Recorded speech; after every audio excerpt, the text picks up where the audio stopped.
Hello, welcome to the Beyond channel. I'm glad you chose this video. We are with you for another transcendental experience. Today, we're going to revisit a true and deeply moving story. A story about despair and the terrible consequences it can bring. Let me take you right into the heart of it. It begins with the narrator and her husband, Taha, a couple whose entire life was overshadowed by a single, devastating pain, infertility. That hopelessness became the seed of a very dangerous decision. Imagine living a simple, loving life in a small village, but with an unfillable void. Years go by, you try everything, but nothing works. The laughter of neighborhood children hits you like a hammer. The stares of people grow heavier every day. Until one day, you reach a point where you'll grab at anything, any chance, any hope. And then, right in the middle of that darkness, came a whisper, a suggestion, one that would change their fate forever. A suggestion that felt like hope, but in truth, was the key that would open the gates of hell. Taha, though afraid and unsure, agreed to the journey, just to ease his wife's pain. They traveled to the edge of a remote village, where a filthy hut stood behind a fence of thorns. The man who greeted them didn't even look human. As the narrator recalls, he looked like a walking corpse, his eyes pitch black and empty.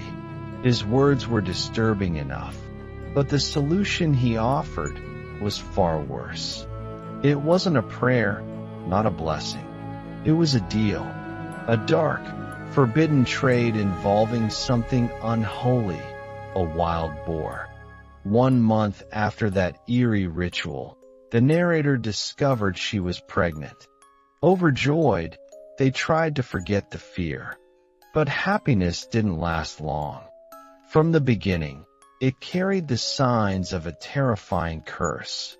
Their son, Parsa, was born with one eye sealed shut and 2 missing toes. But the most frightening part? He didn't cry. He didn't laugh. Just a strange, rattling sound, and a gaze that seemed to look into another world. Soon, unnatural things began happening around the house. The nightmare reached its peak one night when the couple saw a tall, thin shadow standing in the doorway. At that exact moment, Parsa began making that same rattling noise he was talking to it. As if, that's when they realized it was too late. Their home had become a place of torment. Desperate, they turned back to the sorcerer. He coldly told them, "The jinn I sent you is trapped in the weak body of your child. To become whole, it needs a sacrifice." Then came the unspeakable offer. "Sacrifice Parsa, and I will bless you with a healthy child." Picture the scene. The sorcerer wraps the 6-month-old baby in a fresh boar's hide, then asks for their answer. And they said yes. A muffled yes from the mother. A lifeless yes from Taha. It was as if their souls were gone puppets saying what wasn't truly theirs to say. With that one word, they signed their son's death sentence. After the ritual, Parsa vanished mysteriously. The couple returned home, their spirits tainted, their hearts hollow. But the horror didn't end there. It was only beginning. Months later, the narrator became pregnant again. But this time, there was no excitement, only fear. She felt that what was growing inside her wasn't a baby at all, but something feeding on her soul. At her lowest point, a kind friend took them to a true spiritual guide. The difference was night and day. One lived in darkness, demanding blood. The other lived in light, guided by prayer and wisdom. The spiritual man revealed the shocking truth.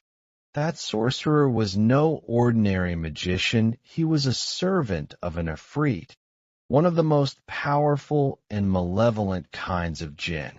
He had used the narrator's womb as a vessel to create a half-human child for the demon. When they sacrificed Parsa, they unintentionally freed the creature, gave it power and permanent access to their family. All along, they hadn't received a blessing.